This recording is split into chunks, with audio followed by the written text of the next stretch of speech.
Imagine uma casa cheia de cômodos. Cada cômodo tem um armário. E cada armário é dividido em gavetas. O dono da casa usa cada armário para guardar uma coisa. Panelas na cozinha, roupas no quarto, perfumaria no banheiro. Ele também separa os objetos por gavetas. Gaveta para talheres, gaveta para pano de prato, gaveta para pratos. O computador funciona mais ou menos com a mesma lógica. Cada armário é um diretório, cada gaveta é uma pasta e cada objeto é um arquivo. Mas o que é exatamente um arquivo? E mais importante ainda, como organizar tudo isso para não perder horas e horas atrás de alguma coisa? Arquivo é todo tipo de informação que a gente tem no computador. Pode ser um texto, uma canção, uma foto ou mesmo um programa de computador. Assim como as roupas ficam dentro de gavetas, ferramentas dentro de caixas e lápis dentro do estojo, os arquivos ficam dentro de pastas. E assim como é possível separar as roupas de acordo com o material, a cor ou o tipo, também é possível organizar os arquivos por assunto, por autor, por tipo de arquivo, por data ou de outra forma qualquer. Pronto. Custou, mas finalmente consegui terminar. Tenho que entregar esse texto até amanhã. Primeiro é preciso decidir onde eu vou guardar isso. Não faz sentido guardar um trabalho de meio ambiente na pasta de física ou na minha biblioteca musical, né? Agora é só escolher um nome para o meu arquivo. E como eu estou falando sobre a situação das araras azuis no Pantanal... Pronto.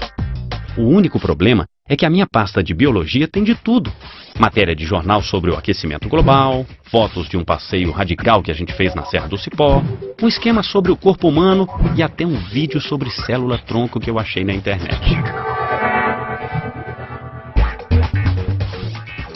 E às vezes eu acabo me perdendo. É que nem guardar as cuecas, meias, casacos, shorts e calças numa mesma gaveta.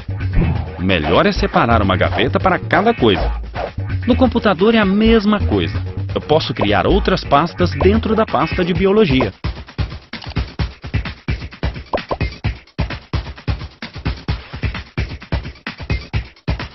Eu posso apagar, mudar o nome, transferir um arquivo de um lugar para o outro. Para isso eu uso o gerenciador de arquivos. Um gerenciador de arquivos é um programa ou software. Como o nome indica, o gerenciador de arquivos serve para gerenciar os arquivos de um computador. Uma boa parte dos arquivos fica no disco rígido, também conhecido como HD. O HD funciona como um grande armário. E assim como um armário pode ser dividido em compartimentos independentes, o HD também pode ser dividido em partes independentes. Cada parte do HD costuma ser batizada com a letra do alfabeto, seguida de 2 pontos. O usuário pode guardar os arquivos pessoais em uma parte e os programas em outra. Se uma das partes tiver um problema, a outra não será afetada. E assim como é possível usar caixas e baús para organizar e transferir objetos de um lugar para o outro, é possível usar equipamentos externos para guardar e transferir arquivos de um computador para o outro. Eu vou usar esse pendrive para gravar o meu trabalho sobre as araras azuis. Eu conecto o pendrive no computador e olha o que acontece. Um novo item aparece no gerenciador de arquivos. É uma letra com 2 pontos. O computador costuma identificar dessa forma tanto os diretórios que estão no HD, como os pendrives, o CD ou mesmo o celular. Eu posso passar arquivos do meu computador para o pendrive ou o contrário. E ao desconectar, a letrinha com os 2 pontos desaparece. Sinal de que o meu pendrive não está mais conectado. A mesma coisa acontece ao conectar um CD, um DVD, um celular, uma câmera fotográfica, um aparelho MP3 ou uma memória externa. Todos esses equipamentos funcionam como caixas para guardar ou transferir coisas de um lugar para outro. Algumas caixas só aceitam alguns tipos de arquivos. No caso da câmera, apenas arquivos de fotos ou vídeos. E no caso do aparelho MP3, arquivos de áudio. Cada arquivo tem um nome. Assim como os pais escolhem os nomes dos filhos, o autor define o nome do arquivo.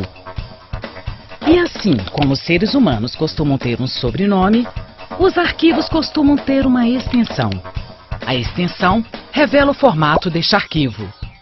O formato do arquivo depende do programa onde ele foi gerado. Meu texto, por exemplo, ele é um arquivo, certo? Ele tem um nome, que eu mesmo escolhi, e também uma extensão, .doc. Isso porque eu usei um programa que gera arquivos nesta extensão, um processador de textos bem comum. Eu poderia ter usado outros programas, e meu arquivo teria outras extensões. Dá para descobrir muito sobre um arquivo a partir do nome. Hino do Brasil.mp3, por exemplo. Eu não preciso abrir para saber que se trata de um som. Pode ser uma entrevista, o som de um elefante, o registro do sabiá ou uma canção. MP3 é um dos formatos de áudio mais conhecidos, mas não é o único. E este outro arquivo, pordosol.jpg. JPEG é um formato muito utilizado. A maioria das câmeras digitais gera fotos neste formato. Meu computador também tem vários arquivos com extensão .exe. Os chamados arquivos executáveis não passam, na verdade, de programas do Windows para fazer o computador funcionar. Ao clicar 2 vezes neste arquivo, iniciamos a instalação ou a execução do programa. É sempre bom ter cuidado na hora de abrir um arquivo .exe.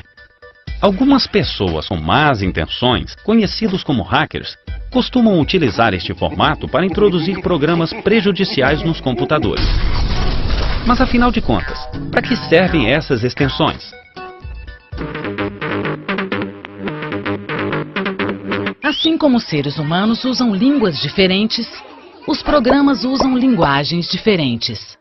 Um programa como este não usa a mesma linguagem que este. E assim como um brasileiro dificilmente entenderia um texto como este programa jamais conseguiria abrir um arquivo criado neste outro programa. A extensão é uma forma de identificar a linguagem usada para fazer aquele determinado arquivo. Toda vez que alguém vai executar um programa, o computador verifica a extensão e procura um programa que consiga ler este arquivo. Os computadores geralmente já vêm configurados para abrir determinados tipos de arquivo em determinados softwares. Você pode alterar isso no painel de configuração ou pedir para o computador abrir o arquivo em um outro programa. De qualquer forma, este programa tem que entender a linguagem do arquivo. Quando eu clico no nome do meu arquivo, aqui no gerenciador de arquivos, ele abre o arquivo diretamente neste editor de texto. Porque o meu computador já foi programado para abrir este arquivo neste formato. Mas eu poderia ter usado outros formatos, o formato .txt, por exemplo. Eles podem ser abertos em qualquer processador de textos. Por isso, este formato é considerado universal. Assim como um armário pode servir para guardar objetos diversos, o HD do computador também costuma ter arquivos de todos os tipos. O gerenciador de arquivos serve para ver onde está cada coisa. Também serve para organizar os diretórios, programas e arquivos. Manter o HD organizado é mais ou menos como manter o armário arrumado. Cada coisa tem seu lugar. O que não serve mais vai para o lixo. E é sempre bom manter os insetos longe. Não! O computador não tem inseto, mas tem vírus. Os vírus são pequenos programas feitos para causar danos ao computador. A história dos vírus se confunde com a própria história dos PCs, os famosos computadores pessoais. O termo vírus surgiu no início da década de 80 para descrever um programa capaz de infectar outros programas. O primeiro vírus para PC surgiu em 1986. Ele entrava no computador através dos disquetes e em pouco tempo danificava o disco rígido. Hoje existe vírus de tudo quanto é tipo e com tudo quanto é nome. Alguns tipos são famosos. Você já deve ter ouvido falar no cavalo de Troia, por exemplo. Este programa age como a lenda do cavalo de Troia. Ele entra disfarçado de arquivo e deixa uma porta aberta para os hackers. Esses hackers podem então invadir o computador e fazer a festa. Apagar programas, conseguir informações privilegiadas, corromper arquivos. Os vírus se espalham facilmente. Assim como existem remédios para prevenir contra insetos, existem programas que combatem os vírus de computador. Os antivírus. Existem vários antivírus. Mas como novos vírus aparecem a todo momento, é bom tomar cuidado na hora de copiar um arquivo para o seu computador. Você sabe de onde vem este arquivo? Pode mesmo confiar? Por segurança, eu sempre guardo cópias dos arquivos em um pendrive. Faço um backup de tudo que eu tenho. Porque se o computador der pau, pelo menos eu tenho uma cópia de segurança. Se você não tiver um pendrive, pode ser um CD, um DVD, um HD externo. Tanto faz. Desde que faça uma cópia dos arquivos. Isso ninguém pode esquecer. Finalmente, a dica básica. Guardar cada coisa no seu devido lugar. Porque se já é difícil organizar os objetos pessoais em caixas, armários e gavetas, imagine então um computador capaz de armazenar milhares e milhares de arquivos de todos os tipos. Entender como os diretórios, as pastas e os arquivos funcionam é essencial para poder se dar bem com o computador. Afinal, ninguém quer perder tempo procurando a panela de pressão no banheiro, certo?